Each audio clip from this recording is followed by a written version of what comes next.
3, 2, 1. Yo, welcome to the first episode of 10 in the Den. We've got Sam behind the camera. He's going to be asking the questions for this episode and future episodes. We're just going to go through the football world, random things. Sam, you better have some good questions lined up today. I've got some naughty ones cooked up. Ooh, okay, so let's get into it. Hit me. Alright, first question. What is your take on Ozil joining Fenerbahce? I mean, I'm an Arsenal supporter. And I know you are too. I was disappointed to not see him play at all. And I never really understood the reasoning. Ozil is, one of the best players going around. I'm happy for him because, on one hand, yes, he's sitting at Arsenal making hundreds of thousands of pounds a week doing nothing. But at the same time, that would definitely get old and he wants to play football. So in one sense, I'm so happy for him that he's going to be able to go out there and play football. But on the other hand, man, we just lost like a legend. But I'm a little bit upset. What is the possible reason to Liverpool's dip in form? I haven't watched a whole lot, but I think, they're not having a huge dip in form. I think this league this year is pretty competitive. And,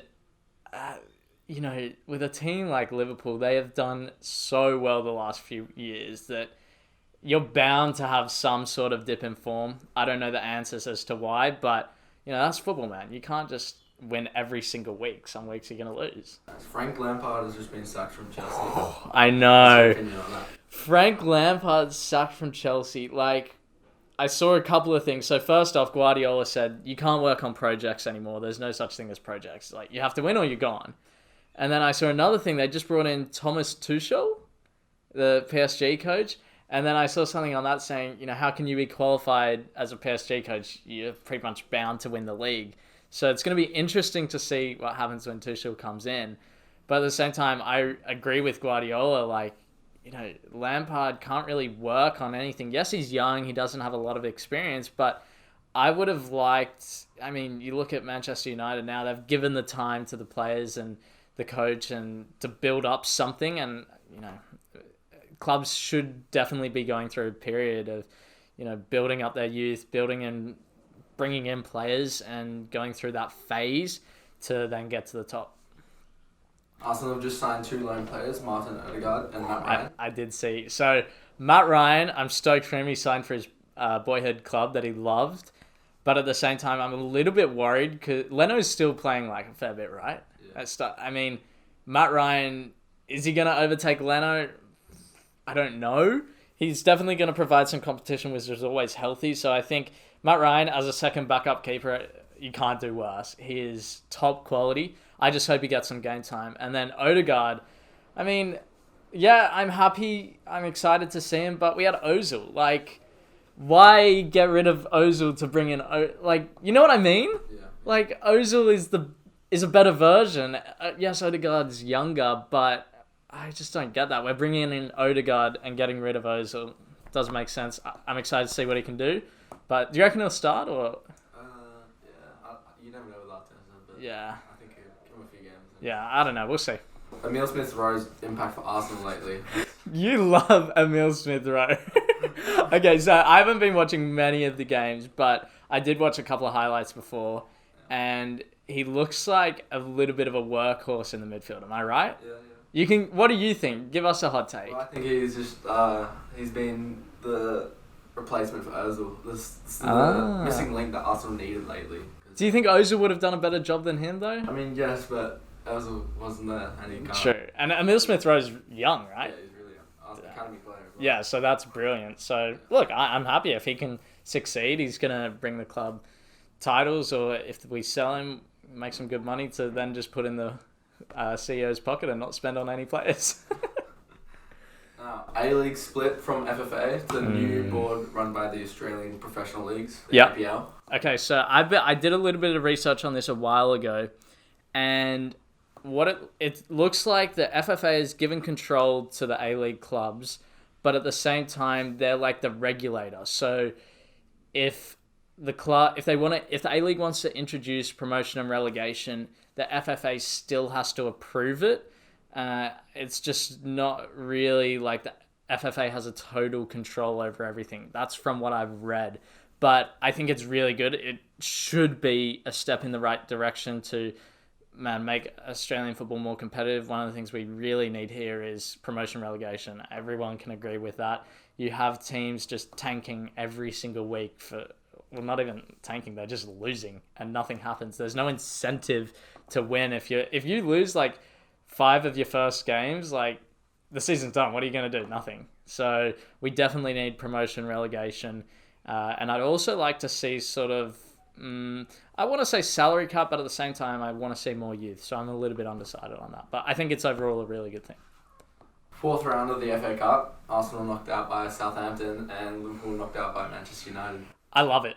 I think that's so awesome. You know, when you have these top clubs in the 4th round is like not very far, right? Yeah, I think that's so cool and something I'd love to see because, I mean, Tottenham played against, who was it? They played Marine? Oh. Yeah, Tottenham played against Marine a while ago, and if Tottenham lost, imagine. Yeah. Like, that's the sort of thing that I absolutely love to see. So, of course, I'm a little bit disappointed Arsenal got defeated and knocked out, but at the same time, you know, that's the magic of the cup. Messi's first red card for Barcelona. Yeah, Messi. Did you see it? Yeah. I couldn't really... I looked for a couple of angles. I couldn't really see like a punch. It kind of looked like it, but I mean... do I have an opinion on it? I mean, not really. He's frustrated. I don't know. He's got red carded, and did they win that game or lose? Or who knows? No one knows about La Liga. Yeah, no one knows about La Liga, but you know it's Messi. He's gonna get a red card, and who cares? Now, your opinion on VAR and its impact to the game lately? VAR. I toss and turn between this. I like it because it brings like, you know, robots into the game and says like this, not even that, but we can review it and make sure that we got the call right. But at the same time, like sometimes you score a goal and you celebrate and it's like, oh, offside, when it was by like a centimeter. And I don't know. I think there should be room for human error in football and it should be let go. I think, you know, you can't just... I don't know. I think, yeah, you got to have human error, and that's what makes football the game we love. Manchester United has had some pretty good form lately. What do you think your reasoning is for that? Oh, well, we go back to what I said before. I think the board at Manchester United has given Ole and all their young players such like a long time to develop and grow, and Ole to build a culture at Manchester United, which I think is so important. And if you just... I mean, there were so many calls ages ago to sack the manager, sack Ole, get rid of him, get a new manager in. But the board stuck with him and he's managed to build this culture, bring in the right players. So he's built up Rashford. Who's the other young guy? James? No. Daniel James, yeah. He plays.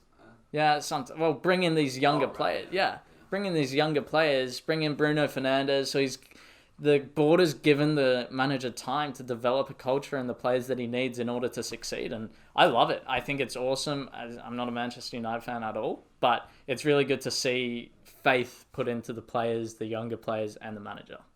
So that's it. 10 questions done. 10 in the den, completed. That's the first episode. We'll be back again soon. Hope you guys enjoyed this one. And any last words, Sam? Emil Smith Rowe? Just keep riding the goods. Catch you next one.